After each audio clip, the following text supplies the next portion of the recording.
Resep pembuatan obat batuk tradisional.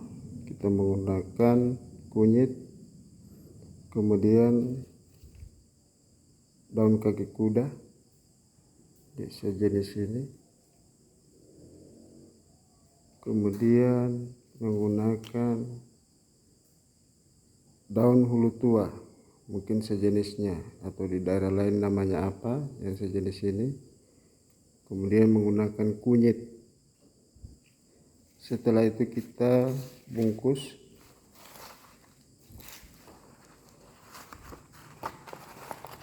seperti ini.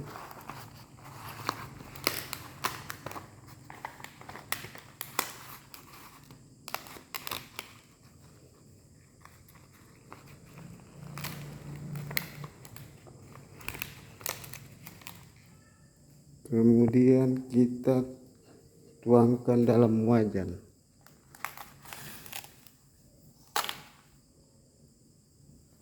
Tambahkan air sedikit dan tunggu sampai panas. Selesai. Dan ini adalah obat batuk yang menahun, indikasi TBC dan batuk ringan bisa sembuh dengan ini. Terima kasih.